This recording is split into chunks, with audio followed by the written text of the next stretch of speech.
प्रेम तो बहुतों ने किया, पर शिव और सती का प्रेम वो प्रेम नहीं था जिसे दुनिया समझती है। वो दो शरीरों का मिलन नहीं, दो आत्माओं का पूर्ण विलय था।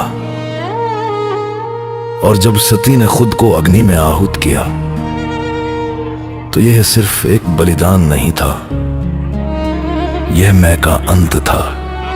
शिव के प्रेम के अपमान का जवाब था।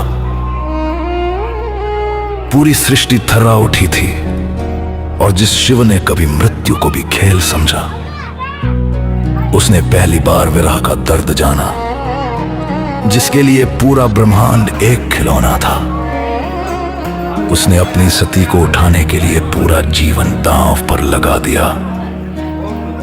यह सिर्फ एक प्रेम कहानी नहीं थी, यह दर्शाता है कि सबसे बड़े वैरागी का प्रेम भी कितना गहरा हो सकता है, और उस प्रेम के जाने का दर्द कितना अनंत हो सकता है। सती गई नहीं, शिव के भीतर समा गई, और उस दिन से शिव सिर्फ शिव नहीं, वो सती के शिव बन गए।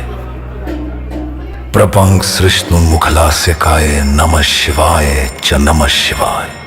अर्थात मैं उन्हें नमन करता हूं जो एक ही शरीर में शिवा, अर्थात सती भी हैं और शिव भी। सती शिव की शक्ति है और शिव सती के आधार। सती के बिना शिव शव समान है, और शिव के बिना सती का कोई अस्तित्व नहीं। ये किसने कह दिया तुमको कि सब कुछ भाग्य पर निर्भर है? कुछ लिखा हुआ है तो क्या हमारे साथ? नहीं, क्या लिखा हुआ है? ये लिखा हुआ है कि आज तुम हमारे पास आओगे? मैं वही पूछना चाहता हूँ। नहीं, ये नहीं लिखा हुआ है। उसमें कुछ लिखा हुआ है। प्रारब्ध किसे कहते हैं? पहले समझो। नियति, दैव, भाग्य, इन सबको प्रारब्ध कहते हैं। प्रारब्ध दो कर्मों से बनता है, शुभ और अशुभ।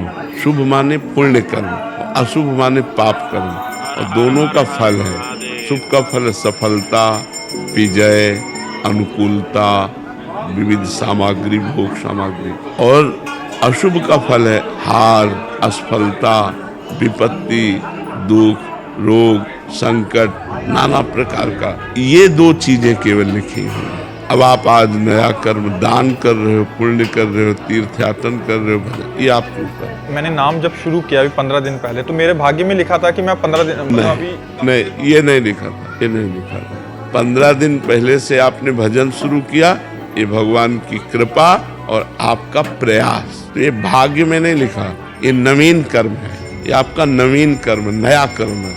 भाग्य पुराना कर्म है जो फल देता है दुख और सुख। या वृंदावन जा रहे थे, एक्सीडेंट हो गया, हाथ टूट गया और वृंदावन नहीं जा पाए, तो नया क्रिमाण तो आपका बहुत जोरदार था, लेकिन प्रारब्ध उससे जोर पड़ गया और आपको गिरा दिया। असफलता, पराजय, विपत्ति, रोग, दुख, संकट,